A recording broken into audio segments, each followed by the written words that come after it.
사도행전 28장 23절 말씀부터 한 절씩 교독하겠습니다. 그들이 날짜를 정하고 그가 유숙하는 집에 많이 오니 바울이 아침부터 저녁까지 강론하여 하나님의 나라를 증언하고 모세의 율법과 선지자의 말을 가지고 예수에 대하여 고나더라. 그 말을 믿는 사람도 있고 믿지 아니하는 사람도 있어 서로 맞지 아니하여 흩어질 때에 바울이 한 말로 이르되 성령이 선지자 이사야를 통하여 너희 조상들에게 말씀하신 것이 옳도다. 일러스되 이 백성에게 가서 말하기를 너희가 듣기를 들어도 도무지 깨닫지 못하며 보기는 보아도 도무지 알지 못하는도다. 이 백성들의 마음이 우둔하여져서 그 귀로는 둔하게 듣고 그 눈은 감았으니 이는 눈으로 보고 귀로 듣고 마음으로 깨달아 돌아오면 내가 고쳐줄까 함이라 하였으니 그런즉 하나님의 이 구원이 이방인에게로 보내어진 줄 알라. 그들은 그것을 들으리라 하더라. 바울이 온 이태를 자기 셋집에 머물면서 자기에게 오는 사람을 다 영접하고 하나님의 나라를 전파하며 주 예수 그리스도에 관한 모든 것을 담대하게 거침없이 가르치더라. 아멘. 사도행전 28장 오늘 본문이 마지막 부분입니다. 오늘 말씀을 보게 되면 바울이 로마에 가서 갇혀있는 모습이 나옵니다. 바울이 아직 미결수입니다. 아직 판결이 나지 않았습니다. 그래서 오늘 본문 바로 앞에 있었던 16절 말씀을 보게 되면 이런 말씀이 나옵니다. 바울에게는 자기를 지키는 한 군인과 함께 따로 있게 허락하더라. 그래서 군인 한 명이 옆에 같이 있는 겁니다.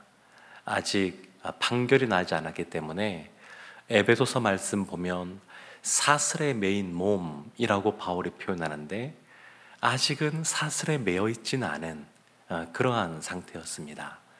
근데 이때 17절 말씀 보게 되면 바울이 유대인 중 높은 사람들을 청하여 그들이 모인 후에 말을 하기 시작하는데 유대인들 중에 높은 사람들, 아직 바울에 대한 편견이 없는 사람들, 이 사람들에 대해서 바울이 먼저 초청해서 말씀을 나눕니다.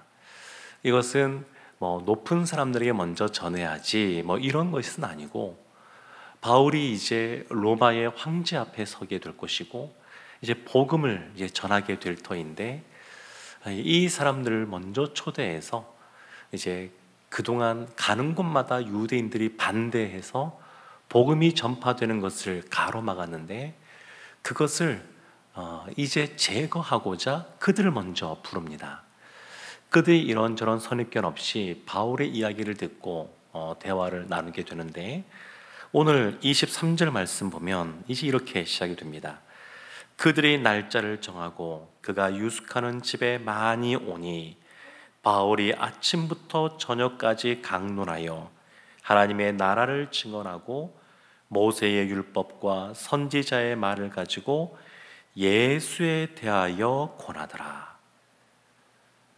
그러니까 유대인들은 구약 성경을 알고 있는 사람들이니까 그들이 바울에게 와서 그 말씀을 듣고 그리고 예수를 권하는 이야기를 들으면서 이렇게 대화를 주고받는데 아침부터 저녁까지 강론할 만큼 그 사람들이 굉장히 뜨거운 마음 가지고 오게 되었습니다.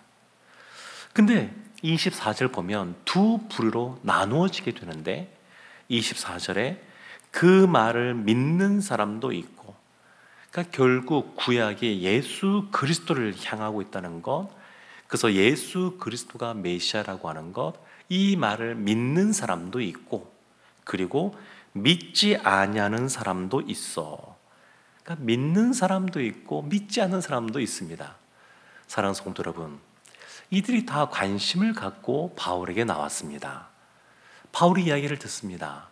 바울이 성령 충만한 권능 있는 청년입니다. 바울이 뒤에도 오늘 31절 나오지만 담대하게 거침없이 말씀을 가르칩니다. 그런데 어떤 사람은 믿고 어떤 사람은 믿지 않고, 왜 이렇게 나누어지겠습니까?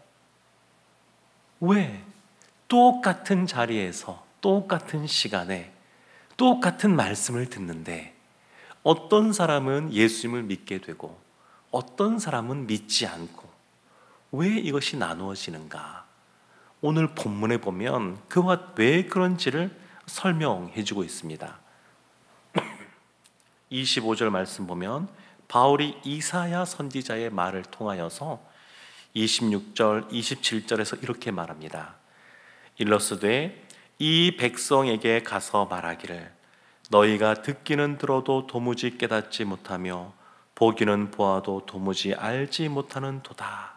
27절 이 백성들의 마음이 우둔하여 져서 그 귀로는 둔하게 듣고 그 눈은 감았으니, 이렇게 나갑니다. 이사야서 6장 9절과 10절 말씀을 인용해서 말하고 있습니다. 이사야서에서는 백성들의 마음이 말씀을 듣지 못하게 하여서 결국 그들이 심판에 이르게 될 터인데, 하나님께서 그때까지 그렇게 행하시겠다, 이것이 이사야서에서 말씀하고 있는 내용들입니다. 요한복음 그 요한도 보면 예수님이 행하신 표적들을 말하면서 이사야서 이 6장 9절 10절 말씀을 인용합니다. 그래서 어떤 사람이 이 표적을 보고 예수님을 믿고 어떤 사람이 믿지 않느냐?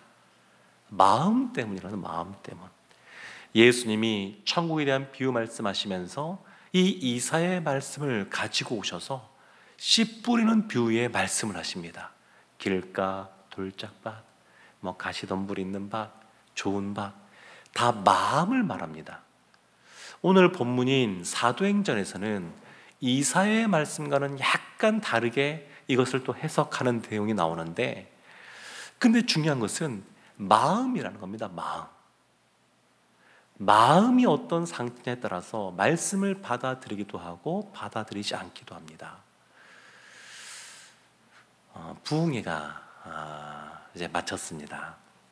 부흥회 그 강사 목사님이 참 귀한 말씀을 전해주셨는데, 다 좋은 말씀이지만 어떤 분은 정말 좋은 말씀이다 이렇게 받아들이기도 하고, 어떤 분은 나하고는 좀 맞지 않는다 이렇게 받아들일 수도 있습니다. 근데 이 모든 것이 마음이 중요합니다. 마음. 어떤 분들은 그냥 자리를 차지하긴 하지만 듣고 싶지 않다, 이런 분이 계셨을지도 모르겠습니다. 제가 아는 포맷은 없는데 그런 분이 계실지도 모르겠습니다. 왜 이런 일들이 벌어지느냐? 지식은 우리 가운데 계속 쌓인다 그래서 그 마음이 상처를 입질 않습니다. 근데 마음은 다릅니다.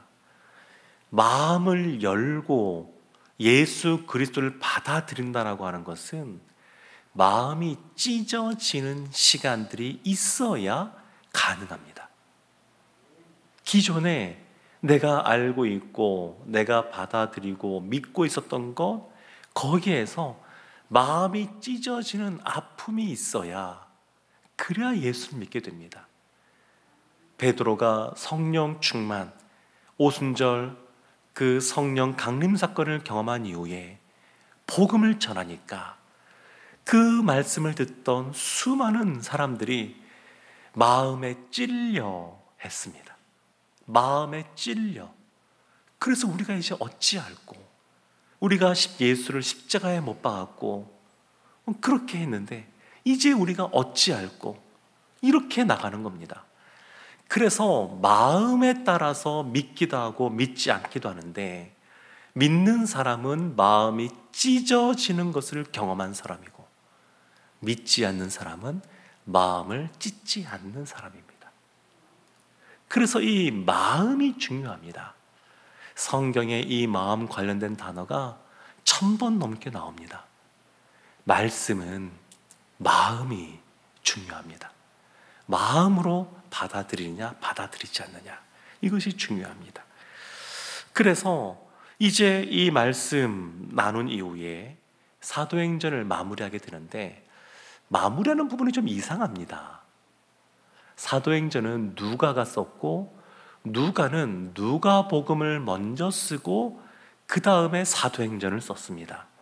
누가복음이 사실은 전서라 그러면 사도행전이 후소입니다.